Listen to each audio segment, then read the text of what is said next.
نو سعد اسود د لاندې نه داسې نبی علیه الصلاة والسلام ته وکتل کنه مسکی شو د الله پاک پیغمبر ما په جنت ځان ته پریدي د الله پاک پیغمبر د جنت خوري می بزان ته پریدي د الله پاک پیغمبر الله په ما ځان ته پریدي د نبی رسول الله د سترګو نه وخت روانې شوې وې اے سعده زما د په هغه ذات باندې قسمي چې کوم ذات ز پیغمبر جوړ کړي ما تاسو ته را لګلم د کوم ذات چې سا زما دغه په قبضه کې ده زه تعالی گواہی کوم چې سعد د الله د رضا لپاره د دنیا نه تللی دی سعد اسود رضی الله تعالی عنه سعد اسود د سعد نوم باندې ډېر صحابه کرام دي نو دته بس ډېر مشهور په سعد اسود وو اسود په عربی کې تور ته ویل شي د رنگ تک تور سعد اسود به تزګ د رنگ تک تور او د حبشي وو نو حبشيان خو اسیم لک بیډولې شونډې غټي غټي داسي وختم ګونجي ګونجي نو د رنگ لک بیډول غونته دانی پم ډېر زیات وي غریبیم ډېر وا کوري نو هیڅ نو نیوزل نبی علیہ الصلوۃ والسلام لره د الله پاک پیغمبر اسی او تاسو کوم وي وی اسی د جنت په ما ځان تپریدي نبی علیہ الصلوۃ والسلام ورته فرمایي سعد ولی وی د جنت د فرشتي په ما ځان تپریدي الله په ما ځان تپریدي نبی علیہ الصلوۃ والسلام ورته فرمایي اے سعد وورا کو د الله او د الله د رسول تابعداري دی وکړه جنت په دې ځان تپریدي د جنت حوري په دې ځان تپریدي او الله په دې ځان ته پریدي د الله پاک پیغمبر ته تاسو مې زکه وکړه چې خلک رانه ډیر نفرت کوي نو خلک رانه ډیر څه کوي څوک را سره ډوډۍ یو ځای نه خوري هر ځای رانه کرکه کوي ما ته چې ګوري یو ځای را سره کینی نه نو دا مې سودا پیدا شو اسې نه چې د جنت حوري نه نفرت کوي چې دا څنګه تک تور دی اسې نه چې الله رانه نفرت کوي چې دا تور دی په جهنم ته ولای نو دا تاسو مې زکه وکړه نبی په دې خبرو کې نبی رسول الله والسلام ته فرمایل د الله پاک پیغمبر سره خور لورم نه راکړي نبی رسول الله ډیر وخیار او خندا شو ای ساده را تخکاری چې واده ته زړه شوی دی ښا واده ته څه شوی دی یا الله پاک پیغمبر واده ته زړه شوی خو مال سره خور لور راکړي ما سره څوک یو ځای ډوډۍ نه خوري نو مال به خور لور سره راکړي نبی رسول الله والسلام ورته فرمایل وی ښا هغه ورځو کې نبی رسول الله والسلام له صحابي راغلی او عبد الله ابن رواحه رضی الله تعالی عنه او نبی رسول الله والسلام ته فرمایل وی د الله پاک پیغمبر زما لور پیغله شوی دی له مناسب رشتہ وګوره اے د نبی رسول الله والسلام په زمانه کې د ټولو نه آسان کار چې وغه نکاح وا د ټولو نه آسان کار څه شی وو نکاح وا د نبی رسول په زمانه کې د ټولو نه آسان کار نکاح وا څنګه د سړي لور په پیغله شو نبی رسول الله والسلام ته فرمایل وی دې له تاسو مناسب الک وګوره الک په بالغ شو پلار بیرغ نبی رسول الله والسلام ته وی دې له مناسب جنې وګوره نبی رسول الله بوله نکاح وتړل نو د نبی رسول په زمانه کې د ټولو نه آسان کار څه شی او په نن زمانه کې د ټولو نه ګران کار څه شی دی بد وام کو خو ټیک وام کنه په نن زمانه کې د ټولو نه ګران کار نکاح ده او زما ورونه د افغانستان الله زموږ د ټول په حقوق ډېر ګران ده ګوره ډېر ګران ده کنه څه کنه خبره د مولانا یو تن ربنګ مولانا سي خودکشي کومه ولي وی 1 لک روپے ولور را باندې په پاکستان کې مزدوري کوم پوره کېږي نو ټول امزونه می بچو شو ازنه داسې ګرځما نو خودکشي به کوم وظیفه راکړي د 1 لک روپے په پوره شي مې دا په وظیفه مشکله ده چې ته پوره کې صحیح ده کنه او زموږ طرف ته د جهیز لعنت د جهیز لعنت او د مہر لعنت نو په هغه زمانه کې د ټولو نه آسان کار چې نکاح وا په دې زمانه کې د ټولو نه نبی رسول الله صحابه راغله عبد الله بن رواحه رضی الله تعالی عنہ زمانه د لور چا سره نکاح وکړه نبی رسول الله د سعد اسود رضی الله عنه فرمایل وی عبد الله بن رواحه صحابي چې کنه داغه کور تلار شه او ورته چې نبی رسول الله را لګلم د رښتې د پاره د روان شو په خپل پیزار نشته په سر ټوپۍ نشته دی کمیس نشته دی پر صادر صرف یو صادر دی په د عورت پټ کړی دی لنګ والے روان دی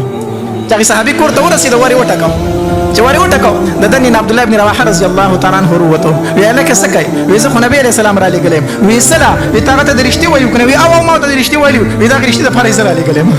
دا درشتي د فرای سره لګلم ورته هغه خو ټیک ته ته لګودري گدل تکي لګودريګه عبد الله بن رواحه رضی الله تعالی عنہ ورته ورغ خپل بیبي ته وی اے بیبي نبی علیہ السلام زمون لور لريشته را لګلی دا هغه ورته وی ټیک د کلمات قبول چې نبی علیہ السلام را لګلی وی نه کنه ته خلک په دروازه کې ننداره وکا ته خلک وګوره وی چې نبی علیہ السلام را لګلی نو وی نه لګ ننداره وکا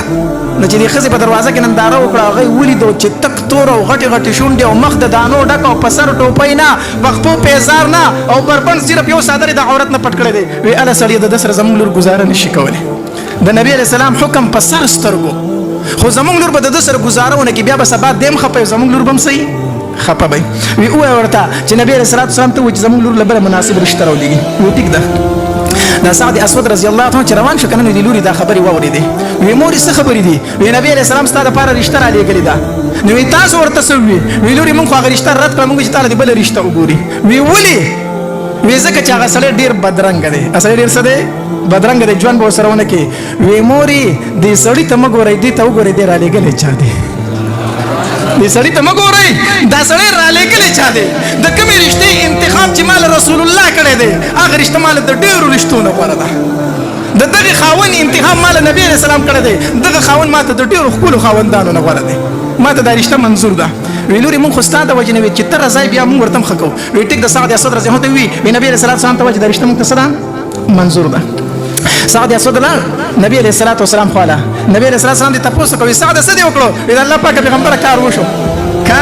وشو وی ټیک د سعد کار وشو خو مہر باور کوي وی الله پاک پیغمبر مہر پکې څه شي دی نکاح کوي مہر نه پیژني مہر باور کوي نه څه باور کول غواړي کړه اذا الله پاک پیغمبر دغه یو ساتر مې د ځان نبی تاو کړی دی نبی علیہ الصلوۃ والسلام ورته فرمایل وی کو په منځ نیمه خو نه بستاشه نه بداغي شي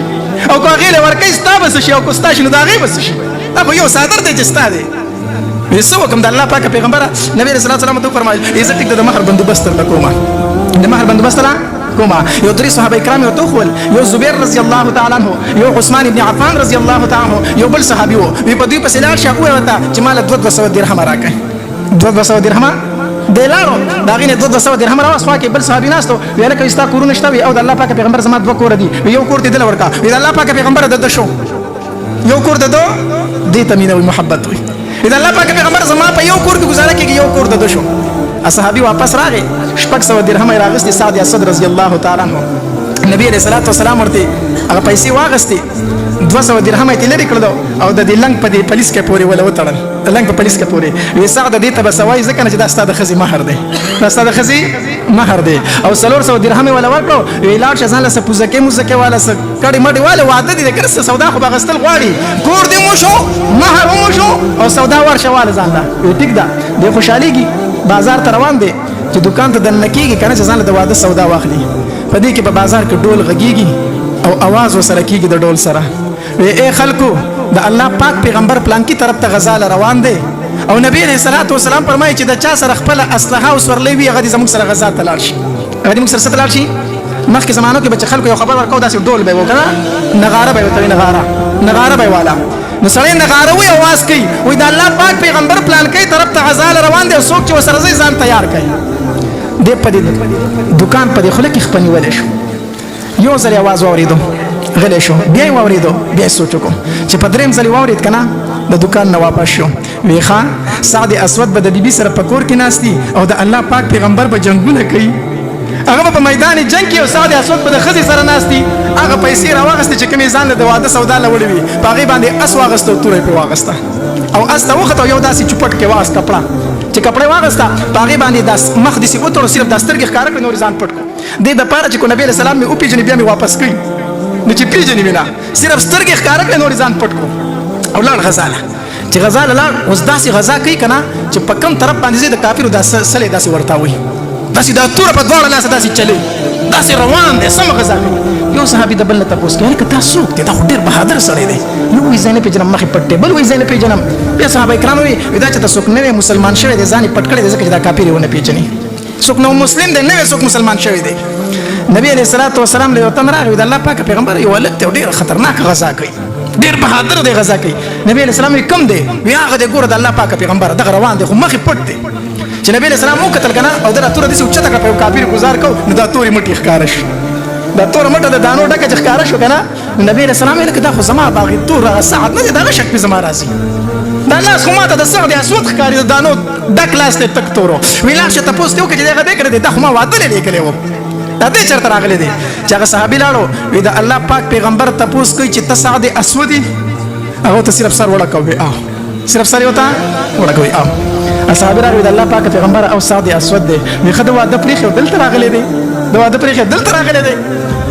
نبی رسول الله سلام سیکو داسي د په یو کافر باندې حمله کوله داسي ورلاندې وتل او کافر په زور ور شو گزاري په